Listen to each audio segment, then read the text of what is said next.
No. I love trig. Raise your pen. My pen is excited about trig too. Trigonometric derivatives. So let's start off with f of x equals the sine of x. Once we have that one, we pretty much have all of trigonometry nailed. Oh, really? Yes, as long as you remember some of your trig identities from your past life. Yeah, and it depends on the day. Like some of them I'm right on top of it, others is like, I don't know.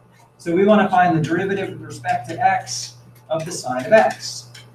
Now, since the sine of x is not a power, it's not a product, and it's not a quotient, none of my shortcuts help me here. So I have to resort to the definition, which is the limit as h goes to 0 of the sine of x plus h minus the sine of x over h. Now the sine is a relatively complicated function, so I can't just break that up easily. There's a formula for that, right? It's called the angle sum formula for the sine. Does anybody remember the angle sum formula? Yes, guess, make a guess. Go on, Vitor, come on. Sine x to sine y or sine x. Is it minus or minus? I don't care. I got it. So I'm just going to tell you what it is. So if you have two angles, let's see, red pen. If you have two angles like theta, oops, prematurely ended that, and alpha maybe, then it is the sine of theta times the cosine of alpha plus the sine of alpha, they just trade places, times the cosine of theta. So just sine, cosine, that order is important because theta comes first and then alpha. It matters more with the subtraction. If this was a minus in between, it would be a minus over there. Right? So that's the angle sum or difference rule for sine. That means sine of h cosine of, so sine of x cosine of h plus sine of h cosine of x. Correct, yeah, so I'm going to fill that in on a new page here. So I'm just going to ignore the limit for just a minute and just deal with the fraction. So when I break up that x plus h, I'm going to get, let's go back to blue, sine of x times cosine of h plus sine of h cosine of x. Okay. So that right there is only this part right there. So I have to subtract the sine from that. And ultimately divide by h. Okay, so we got to figure out how to, it looks like I made it worse, but I really didn't make it worse because if you try to cheat and plug in h equals 0, you get sine x minus sine x, which is 0, divided by h equals 0, and you have 0 over 0, which means we're nowhere. So I have to do something, and that's the only thing I can think to do. Now looking at this, I do see some like terms. Do you see any like terms? There's a sine x there, there's a sine x there. So I'm going to put those two together and factor the sine x out. So if I factor sine x out of that right there, I'm pulling a sine of x out. That's going to leave that cosine. And what happens if I factor a thing from itself? What's left behind? -1. A 1 or a -1 in this case. Yeah, -1. And then this guy's just chilling out waiting. So plus sine of h times cosine of x. And this is all being divided by h, true? Yes. So I'm just going to break that up and say this part of the sum is divided by h, and that part of the sum is divided by h. Okay? Does anybody see something that's on our side here, William? Isn't it cosine h minus cosine x minus 1? Which part are you looking at? It's when you, it's the cosine h minus 1 because a factor there, the sine x. Yeah. Isn't it cosine h minus cosine x minus 1 or something? No, I just reordered this right here. So in between step,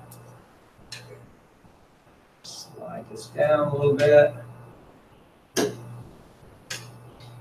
I reordered the numerator to do this by thinking about this. Here's the pen again. The sine of x times cosine of h. Then I'm going to move the minus sine of x right next to it. And then I have the plus sine of h cosine of x hanging out on the end now. Ah, Isn't sine of h minus 1 a cosine of h minus 1 just sine? No, it is not.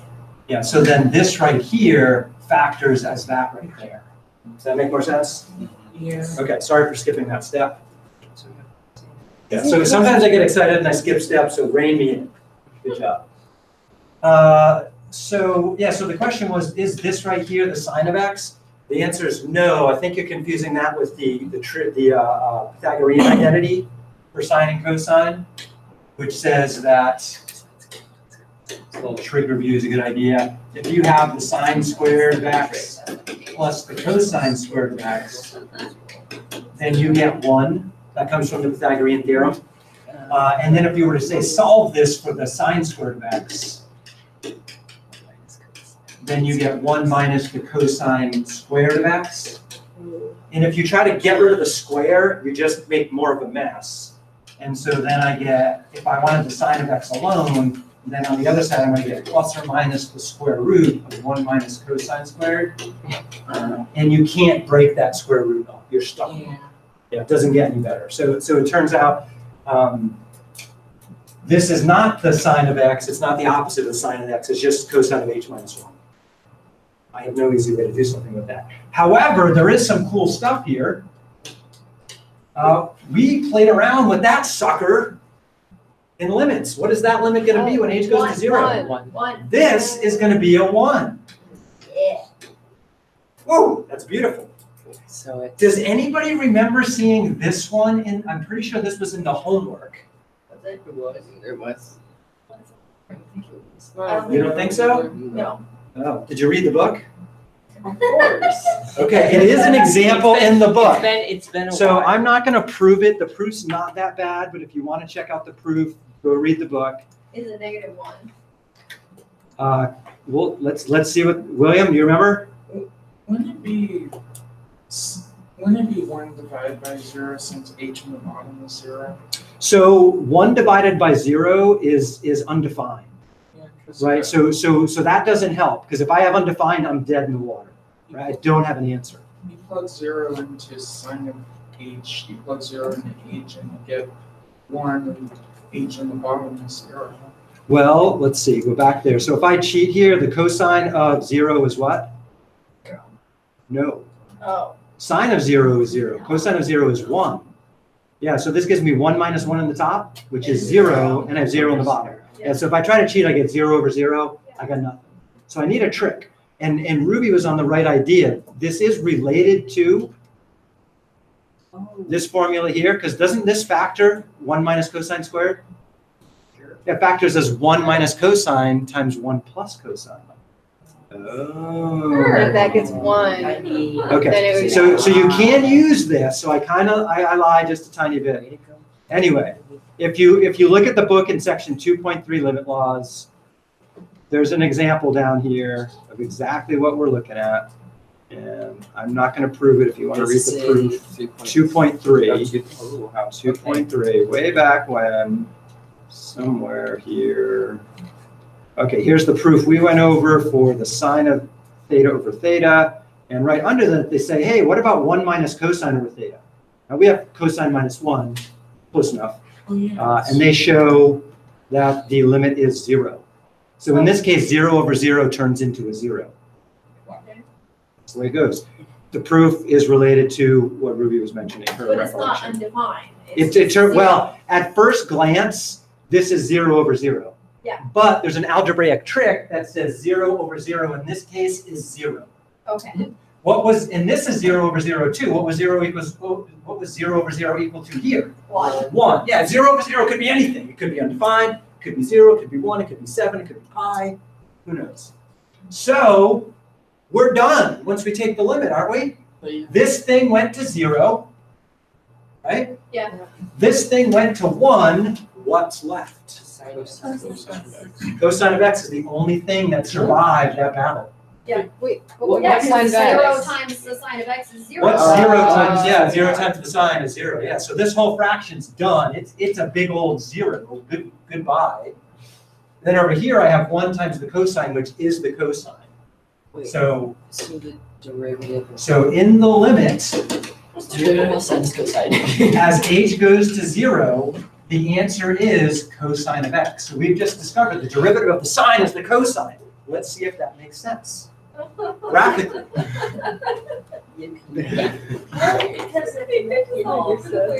This is so So we don't have exciting. Isn't this exciting? Yeah, honestly, I mean, this is pretty okay. I can get behind this. I can't. Can we go back to algebra? Because it's the sine, if you flip the numbers, it's cosine. Okay, So, then in- So check, I'm gonna zoom in on this just a little bit. Let me see. Because y over h and then How do I zoom in? cosine is x over h. Okay, shh. This is a graph of the sine of x. Let me show the origin. All right.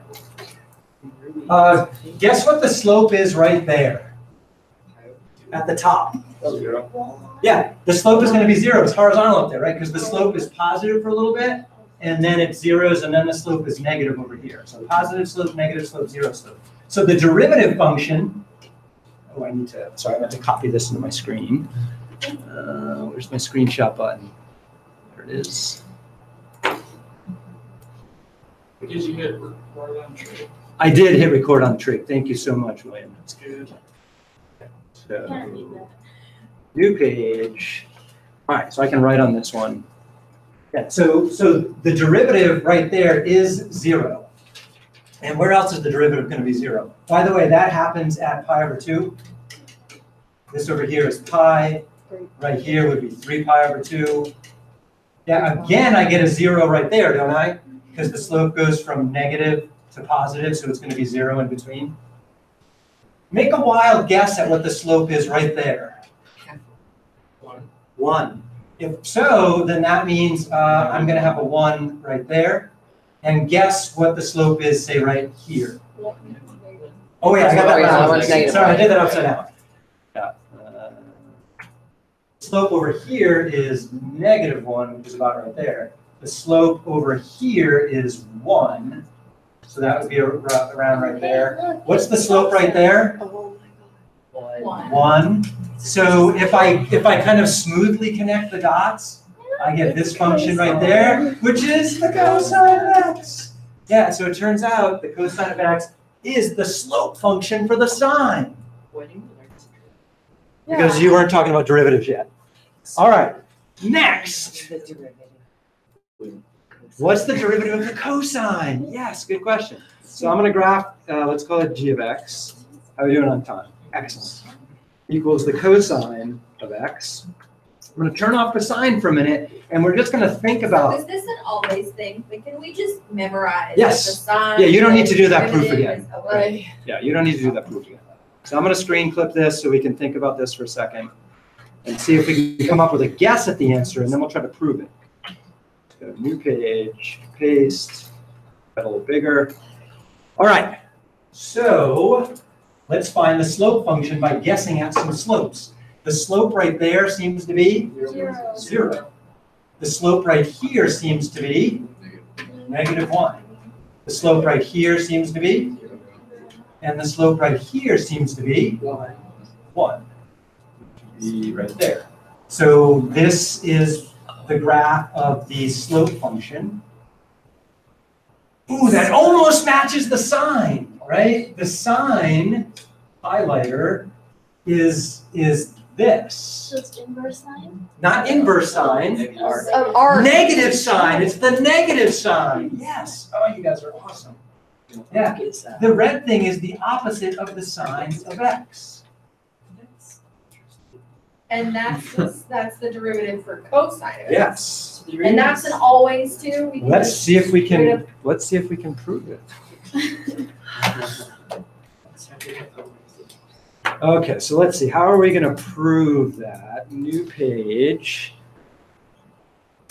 I'm really digging for like straight up just memorize always. Oh yeah, you can memorize that. So, Okay. but we just have Desired let's do a theta in there. You don't desire to go proofs like. Cosine of theta. Proofs, man, that's like right up there with coffee and chocolate and pizza and biking uphill and going down. If you say so, Gary. All right, so we got two ways to do this. We can either rewrite the cosine, or we could try to do our limit thing. Cosine of, this would be theta plus h minus cosine of theta over h. I decided to switch to thetas for some reason. Is there a way to rewrite the cosine in terms of the sine function?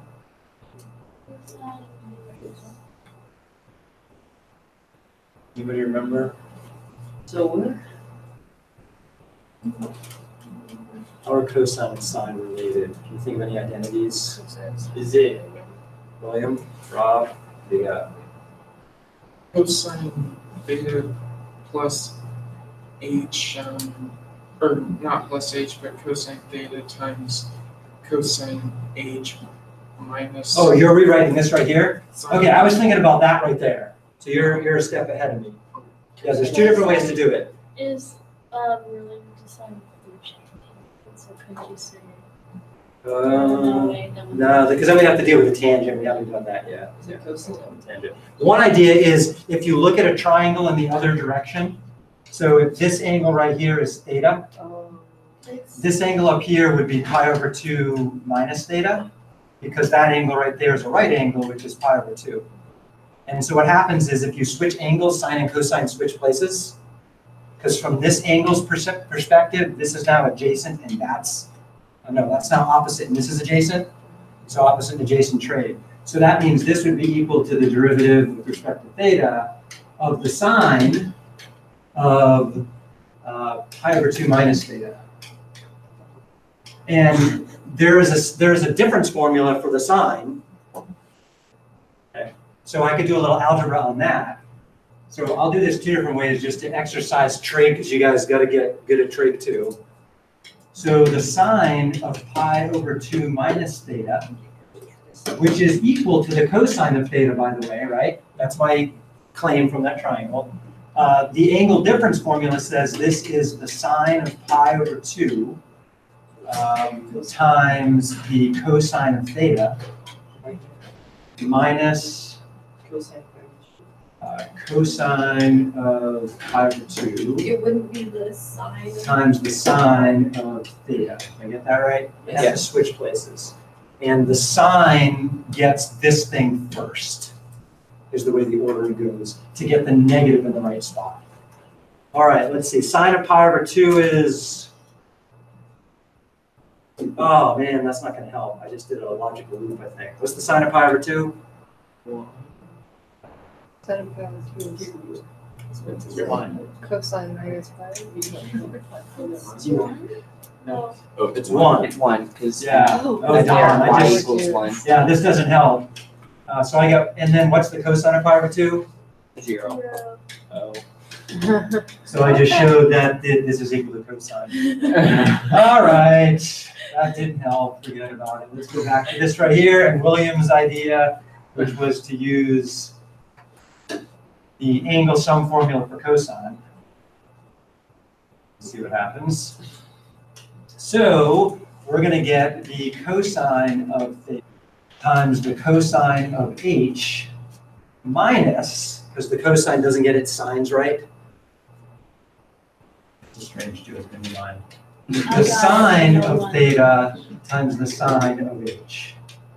And then I still have that minus cosine chilling out there of theta. Oops, that didn't look so good. Let's fix that.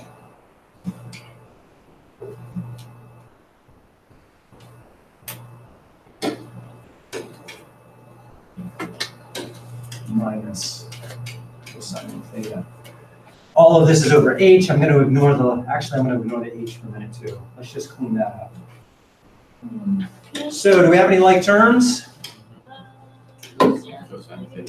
Cosine theta is like there and there.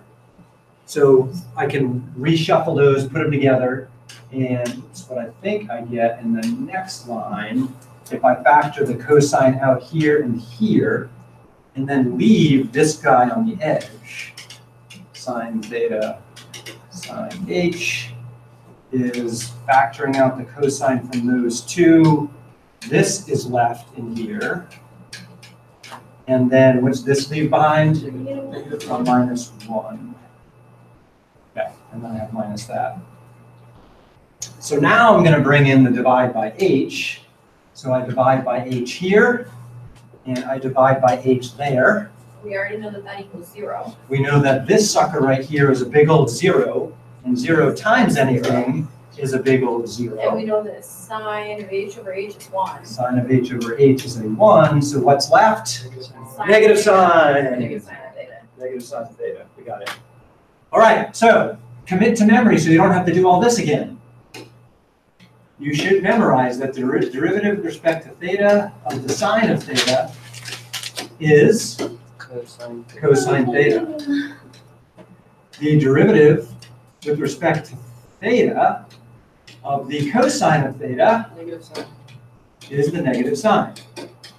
And if you And- put these on What's the, that? if you put these on the test, do we have to prove? You have to know that, you don't have to prove it on the So we test. can just say proved in class that. Yes, exactly. So we don't have to memorize any entities, You don't have to memorize what? any of the trig. Any of the proofs. You have to know some trig identities, and I'll go over what I expect you to know and what I don't. So then. So can I find the tangent now? Sure. Yes. Can you do Yes. it in 2 minutes? Yes. Okay. So to find the derivative of the tangent of theta, that's a t, that's a bit worse, never mind. I'm going to consider tangent as sine over cosine. Is this gonna be an always as well? Yep. Okay. And didn't we just learn how to take the derivative of a quotient? Yeah. Yes. Yes. Low to high, Right? minus high, let's stop. Low to high, let's high to low. Come on, low to high, let's high to low. All over low, low. Right? Was that your song? That's my song. It's pretty lame. So, low is the cosine of theta. D high, what's the derivative of the sine? Negative. Sine of Okay. theta. Cosine. It's just cosine of theta. It's just cosine. So just a note on the sine, the co-functions like cosine, cotangent, cosecant, they always have negative problems. Okay, and you'll see that later. Okay, so let's see. Then there's a minus high sine times the derivative of low. Derivative of cosine Negative. is negative sine. Parentheses, because I'm multiplying by negative sine, all over cosine squared. Cosine squared equals. All right, can I clean this up? Well, oh my gosh, what is the numerator? Cosine squared. One. It is cosine squared plus sine squared, which is another way to say 1. It's 1 over cosine. So it's 1 over cosine squared. Now, I'm going to rewrite that again. I lost my magic pen. I'm going to write that as 1 over cosine squared. And that's What an function is 1 over cosine? Secant. Secant. So the derivative of the tangent is Secant. secant Squared. squared. Wow. Secant squared. This is. Okay. Secant squared of theta. So that's another one to add to our list. Derivative with respect to theta of the tangent of theta is equal to the secant squared. Now check this out. We're just going to make a guess at one more, then we're out of time.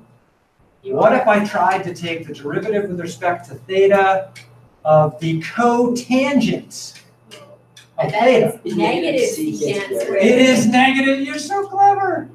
No, negative cosecant. Oh, yeah. The other one. It's the other one, negative cosecant. Yeah. Cosecant squared. Yeah, and if we did the proof of it, we'd find there's a negative in the top and there's a sine squared in the bottom. 1 over sine is cosecant. And I mentioned earlier, cofunctions have sign problems, S-I-G-N. Okay? Keep that in mind. So when you take the derivative of a cofunction, you're going to end up with a negative in the answer. All right. More fun with trig on Monday. You guys have to Tuesday. Ah, man, you guys can come here Monday too, man. I'd love to. It's an exciting this with you. class. Very exciting. The excitements, trig functions, and marginal derivatives. Headache I feel. Yes, it is. This is Rin's bed memory. Yeah, there's like It's a- coffee. You can fill it up with something else.